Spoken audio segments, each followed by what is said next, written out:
আমাৰ চৰাইদেউ জিলা সোণাৰী সমষ্টিত আমাৰ সোণাৰী পৌৰসভা এলেকাত 16টা ৱাৰ্ড আছে। গোটেই 16টা ৱাৰ্ডেই আমাৰ ক্ষতিগ্ৰস্ত হৈছে। যি আমাৰ হঠাৎ অহা বানপানী, বাঢ়নী পানীৰ বিভিন্ন অঞ্চল বুৰাই পেলোৱাৰ লগতে ঘৰ দুৱাৰ ভাঙি জীৱ-জন্তুৰ পৰা আদি কৰি সকলোখিনি নষ্ট কৰিলে আপোনালোকে সকলোৱে দেখিছে। এই সকলোখিনি দিবৰ কাৰণে চৰকাৰে যি ডিজাষ্টাৰ মেনেজমেণ্টৰ ফালৰ পৰা দিয়া যি সিদ্ধান্ত লৈছে, গতিকে খুব সোনকালে এছেছমেণ্ট কৰিবৰ কাৰণে আমাক নিৰ্দেশনা দিছিল।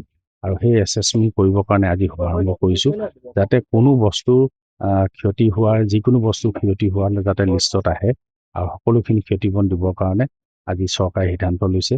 আৰু যিহেতু এটা গৰু, ডাঙৰ গৰু এটাৰ দাম 37,500 দিয়া এটা ঘোষণা কৰিছে, আৰু সৰু হ'লে মানে ছাগলী হ'লে 4,000 টকা, এনেধৰণে। আৰু এই ঘৰৰ যদি বাচন বৰ্তন হয় তেতিয়া 2,500 টকা, এনেধৰণে দিবৰ কাৰণে চৰকাৰে যি আমাক নিৰ্দেশনা দিছিল, তাৰ এছেছমেণ্ট কৰিবৰ কাৰণে আজি আমি শুভাৰম্ভ কৰিছোঁ।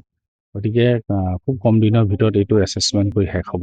আৰু প্ৰত্যেক ঘৰ মানুহে যে ক্ষতি হৈছে এইখিনি আমি সকলোৱে দেখিছোঁ। গতিকে প্ৰত্যেক ঘৰ মানুহে যাতে এই সুবিধাখিনি পায়, যাতে কোনো এঘৰ মানুহ বঞ্চিত নহয়, এই কথাখিনি চিন্তা কৰি আজি আমাৰ প্ৰত্যেকটো ডিপাৰ্টমেণ্টৰ বিষয়াসকল ইয়াত উপস্থিত আছে। তেওঁলোকৰ নিজৰ নিজৰ বিভাগৰ ফালৰ পৰা যিখিনি কৰিব লাগে তেওঁলোকে সেইভাগে এছেছমেণ্ট কৰি নিব।